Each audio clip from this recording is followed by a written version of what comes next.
Back in the late 90s, most games were still in that awkward polygonal 3D stage that made you miss good old clean and smooth 2D graphics from the previous generation.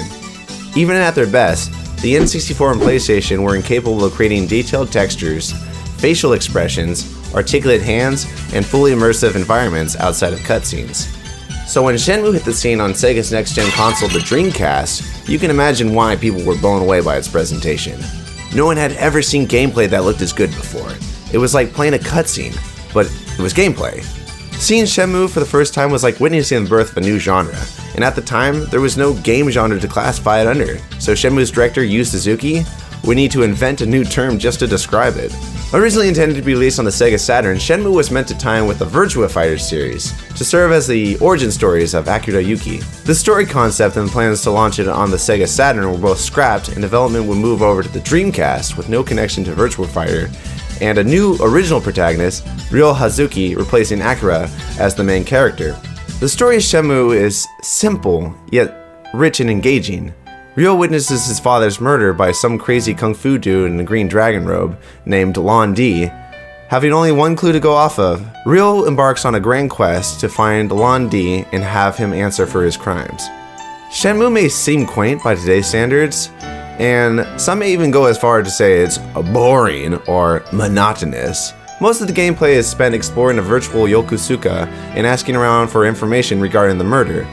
Each area has several NPCs hanging around or walking about that you can interact with, although only a few of them have useful information related to the search, and the rest is just chuffa. QTE, or QuickTime Event Sequences, also occur at certain story beats to give the player something to do during the game's cinematic action sequences. There's also a clunky yet satisfying Virtua Fighter-esque combat, an arcade called U Arcade featuring several Sega classics that were developed by Shenmue's director, Yu Suzuki.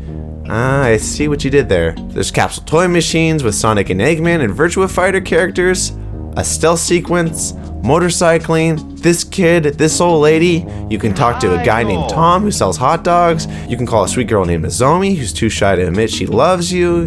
You can make friends with people around you and learn new fighting techniques. You can get tape players, you can buy cassettes and listen to them. You can even listen to the Shenmue theme in Shenmue, but only from the inventory menu. Oh well! You can practice martial arts in the parking lot. You can even take the bus. But the most enjoyable part of Shenmue, in my humble opinion, is the forklift sequence. And how Ryo gets the job is hilarious. The foreman is like, "Have you ever driven a forklift before?" And Ryo's like, "Nah, man." And the foreman replies, "Great, when can you start?" And Ryo says, and the foreman says, "Keep that up and you'll get a raise." And then he fires him 5 days later. The art design, without a doubt, is Shenmue's strongest point. The developers did an amazing job creating an authentic-looking Japanese environment, so much so that when I visited Japan for the first time, I kept on saying, "Oh, it's like in Shenmue. It's just like Shenmue. I feel like I'm in Dobuita. Where's Tom's hot dogs? Do you know where I can find sailors?" Facial expressions move organically, and even the lips match the dialogue. NPCs have their own unique daily routine, there's a fluent day and night cycle, and even the weather changes. As much as I enjoy Shenmue and all it accomplished, I can't sit here sipping my hot cocoa and say that it's flawless, or its age hasn't caught up with it. Don't get me wrong, I love this game, but I gotta point out a few of its flaws. The English voice acting is surreal and awkward, but I have to admit, I do find it somewhat enjoyable. It's like watching a Tommy Wiseau film. Tom. Hey, Ryo, keep your chin up, okay? Try my homemade pickles. They're guaranteed to make you happy. I'll drop by later. Ryo's cool, but also very cold. When asking a question, he stares into the listener's soul. His interactions with Nozomi are soul-crushing at times. You know, a car like that splashed mud on me when it sped past. Really? Yeah. Show some emotions, dude. This poor girl cries herself to sleep because she loves your dumbass. And you get more excitement from a toy capsule than you do from this sweet child. I love these. What's wrong with you? The only thing more robotic than his personality is his movement. The Dreamcast version of the game has several controller problems. For one, you move with the D-pad instead of the analog stick, which makes walking feel like you're locked to a grid and makes controlling Ryo feel like controlling Frankenstein's monster. Also, since the Dreamcast doesn't have a right analog stick, you'll be at the mercy of the camera's crappy angles, which isn't too terrible when you're walking around Dobuita conducting your Scooby-Doo investigation, but it's downright appalling when you're in a street brawl, unable to see your enemy kicking you in your ankle because your camera's freaking locked to the... Ooh.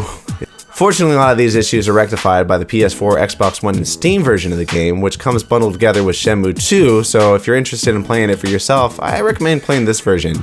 It's a better version, and it's also way more affordable. I completed Shenmue for the first time with my buddies in December of 2019, around the 20th anniversary of its original Japanese release, and I had a blast. I loved the characters, the narrative, the quest, the music, and by the end of it, I was so familiar with the streets of Dobuita, Sakuragaoka, Yamanose, and the No Yokosuka Harbor, it felt like my hometown, and it was emotional to say goodbye to it. And that's what I think this game is about. It's about emotional, tearful goodbyes and farewells and moving on to the next stage in your adulthood life. Ryo makes bonds and connections with the people around him, and through those bonds, he grows not only as a fighter, but as a person as well. In one scene, Ryo finds that his friend Tom is moving back to America, and Tom says one of the most beautiful lines I've heard from a video game. Even though we part ways, you'll still be one of my best friends. You're mine too.